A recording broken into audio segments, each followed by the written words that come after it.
Not your average tabletop. Woohoo! Welcome to Not Your Average Tabletop. I'm Zach. And I'm Mac. And today we're giving our first impressions of Meadow. Ooh. Which is a lovely game. Kind of, you can tell it's a nature-themed game, which has kind of been a hot theme. Not only from the title, but from the box cover. Yes.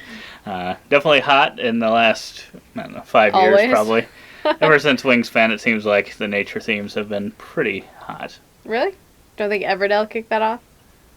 I guess I don't know when they came out compared to each other, but I think those two together, I think, have pushed forward all of the nature games that are coming out today. Still coming out heavy. The Grandpappies. Yes. But yeah, Meadow is one that we've played several times. We did an unboxing video for, so you can go check that out. It's going up alongside this. And I think we did that unboxing quite a while ago. I think this was one I thought we had done a first impression on, but we apparently had never filmed it. So, yeah, behind the scenes here. It's probably been like 2 or 3 years since we actually first played this. Some people and struggle unboxed with organization. Wow. But, yeah, this is one that we just recently played again. I've played a couple times because we're doing our own kind of small board game tournament where it's going to be like animal themed. And this is going to be one of the games in there. So we've played it a couple times recently. And yeah, thought it'd be a great time to give our thoughts about it. Yeah. What do you want to say about it, Maggie? Well, when we first played this game, was it the first time or the second time? One of the two times. Between those times, I was like, I really like this game. It had some really fun elements that I liked from a different game, but that game just didn't hit it for me, and I felt like this game, I don't know what it's called, to put the Peggies in.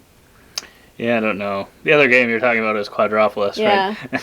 Yeah, it's pretty much, selection? I don't know what you'd call it. Spatial selection? Yeah. I don't know. We're going to make up a term. It's probably got a name. Let us know in the comments below if you know what it is. But yeah, pretty much. Yeah.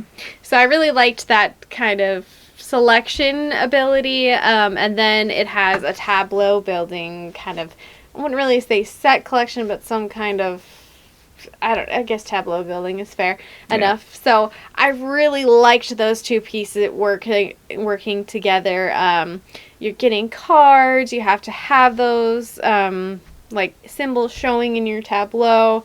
And when you lay a card, then you cover symbols. So it shifts kind of your dynamic of what you can get.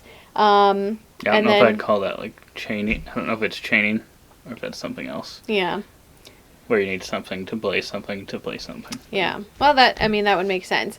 And so there's that really super fun element that I think goes into, and then kind of like struggling to get the cards that you need and stuff. And then there's also kind of this flip side where it's like if you can get these two symbols, out in your tableau, then you can claim something for points and do kind of these different actions.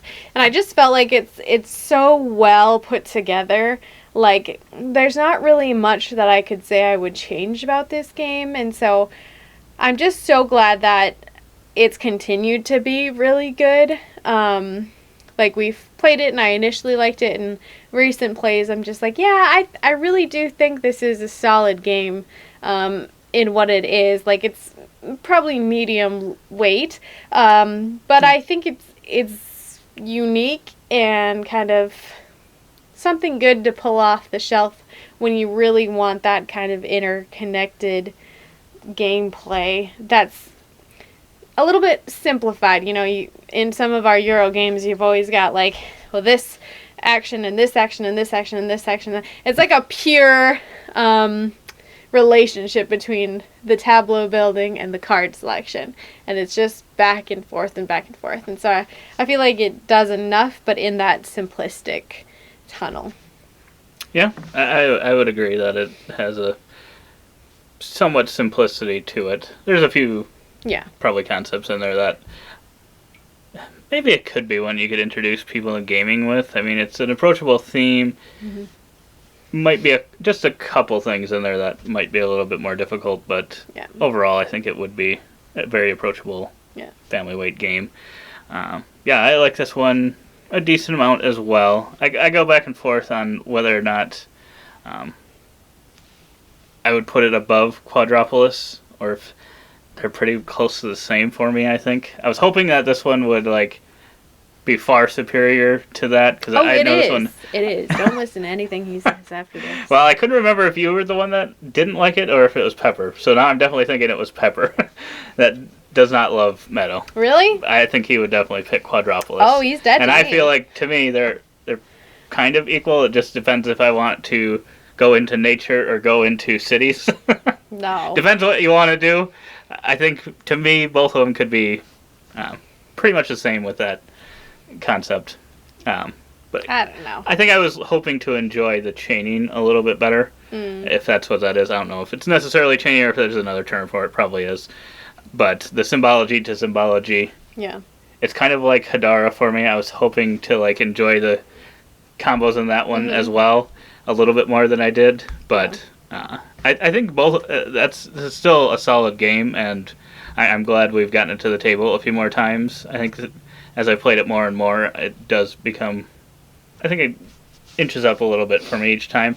I wouldn't say that it's like, whoa, jumped up and now it's one of my favorite games of all time or anything, but it's definitely one. I love the artwork. You're looking, I don't know, looking at the critters and stuff, and I always get confused when there's the snake card and it's a frog symbol on it, but I think that's just reptile in general. But yeah, I like this one. I think I would probably put this one what I'd call my average games that I'm willing to play a couple times a year, or would, if someone offered to play it, wanted to play it, I would play it. So I'd probably put it at like a 7 for me. Yeah.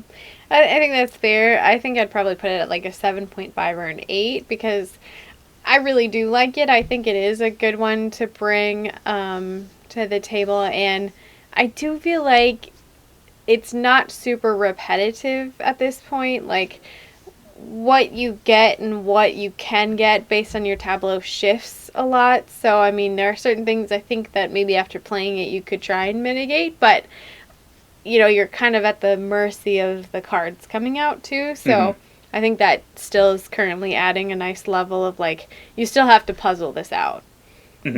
So. Yeah, I'd agree. And I think at the time when we first played this, I don't think there were expansions or anything, but I think there is additional content for this one.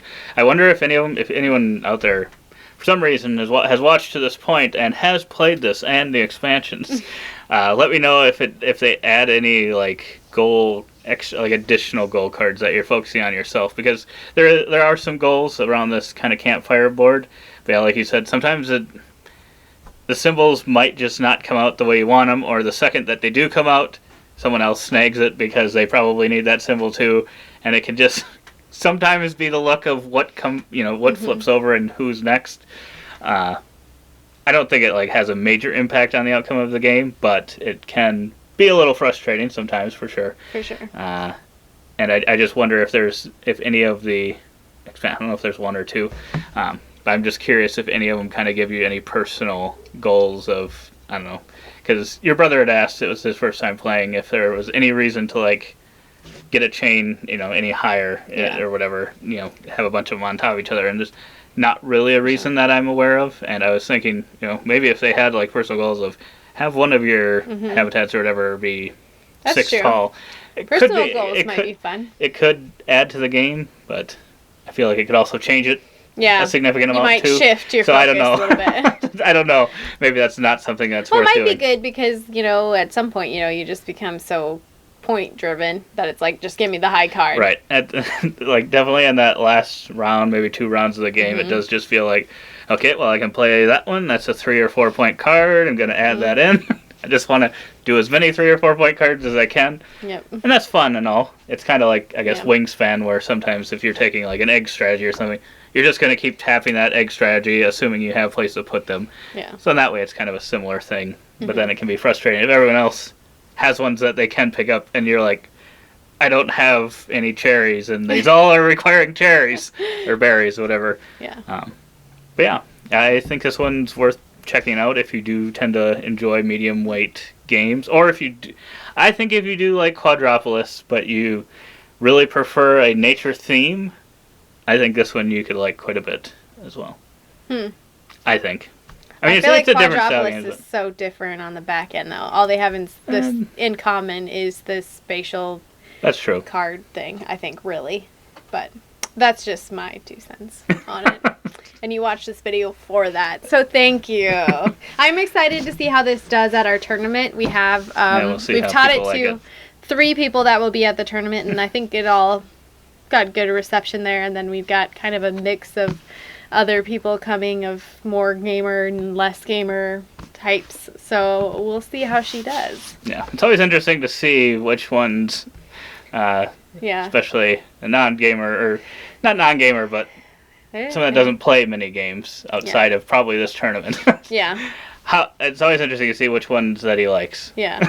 There's been some surprises. There has been. Yeah. But yeah, like I said, we have an unboxing video. If you want to check out, some of the card art and some of that stuff in this one, go check out that video. Otherwise, subscribe so you can see future content. It's free. And as always, don't forget to keep on nibbling on our content.